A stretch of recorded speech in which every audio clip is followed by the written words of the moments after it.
Está escrito em Eclesiastes 10, versículo 10, o seguinte: se estiver embotado o ferro e não se afiar o corte do machado, então se deve pôr mais força. Porém, a sabedoria é proveitosa para dar prosperidade. Meu irmão, minha irmã, nesta época de tanta correria e incessantes atividades impostas sobre nós, precisamos de algum chamado especial para nos retirarmos, nos isolarmos e nos colocarmos a sós com Deus por um tempo todos os dias. A falta de tempo a sós com Deus impede que o sirvamos melhor, impede que o adoremos com qualidade, que prestamos um culto a Ele com integridade. Atualmente, há até mesmo ministérios que estão sendo formados de maneira errada. Eles são ensinados a fazer, fazer e fazer. Porém, é somente depois de um investimento em tempo com o Senhor que conseguiremos aumentar o proveito do nosso serviço, do nosso trabalho. E isto é um princípio bíblico. Veja que Salomão diz que se estiver embotado o ferro e não se afiar o machado, então se deve pôr mais força. Porém, a sabedoria é proveitosa para dar prosperidade. Quando o rei Salomão foi inspirado pelo Espírito Santo a escrever estas palavras, ele nos deixou apenas um princípio natural, mas também, paralelamente, ele estabeleceu um fundamento espiritual. Assim como a sabedoria de se afiar o corte do machado para se rachar lenhas torna o trabalho mais eficaz, também há resultados espirituais que tornam o nosso andar em Deus muito mais frutífero. Se o machado do lenhador encontra-se cego e sem corte, ele tem que exercer muito mais força, tem que demandar muito mais esforço e energia no seu trabalho para alcançar o seu propósito, consumindo assim mais do seu tempo. Mas ao investir uma parte do seu tempo afiando o corte do machado, no final, ele economizará tempo e energia. A partir do momento em que a ferramenta adquire um corte melhor, será o corte que determinará o resultado e não a força do golpe na lenha.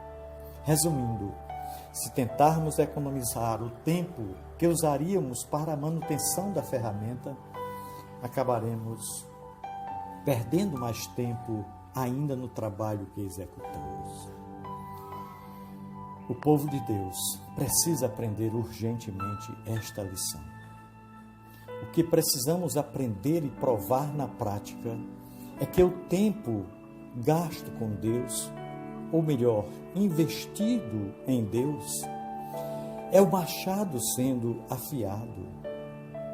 Se nós economizarmos nesta prática, perderemos muito mais tempo e energia depois, e não conseguiremos fazer o serviço tão bem feito, com tanta qualidade e em tempo hábil, se estivesse com a ferramenta bem afiada.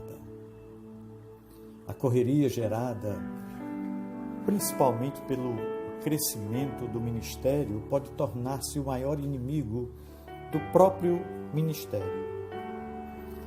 No livro de Atos, nós vemos que o crescimento da igreja trouxe consigo alguns problemas.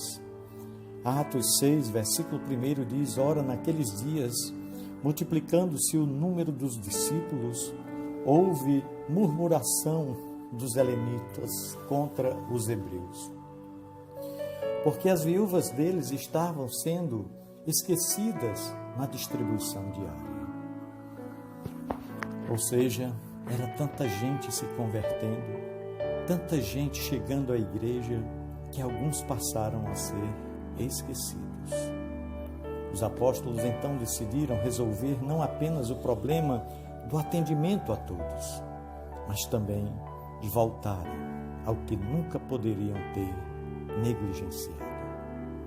Nos versículos 2 a 4 do livro de Atos diz: então os 12 apóstolos convocaram a comunidade dos discípulos e disseram: não é razoável que nós abandonemos a palavra de Deus para servir às mesas.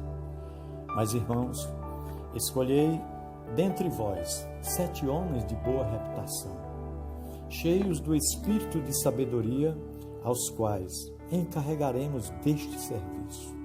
E quanto a nós, nos consagraremos à oração e ao ministério da palavra.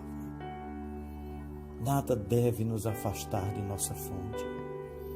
O nosso relacionamento diário com Deus determina o sucesso do nosso ministério e não pode jamais ser negligenciado por nós. Quando a ideia de que há muito para fazer me incomoda, pois sei que isto rouba do meu tempo com Deus, procuro lembrar-me de que cada minuto investido na presença de Deus significará menos esforço e mais eficiência no ministério depois. Afiar o machado é algo estratégico, é sábio e traz prosperidade no desenrolar do nosso trabalho. Da mesma forma, o tempo com Deus não significa uma falta de produtividade, não, mas sim um aumento da nossa capacidade produtiva. Portanto, se faz necessário afiar a ferramenta para ter um bom êxito no nosso trabalho e alcançarmos assim os nossos propósitos. Tirar tempo para Deus é se preparar para uma vida produtiva, para ter uma vida abençoada, uma vida realizada, uma vida de contentamento na presença de Deus.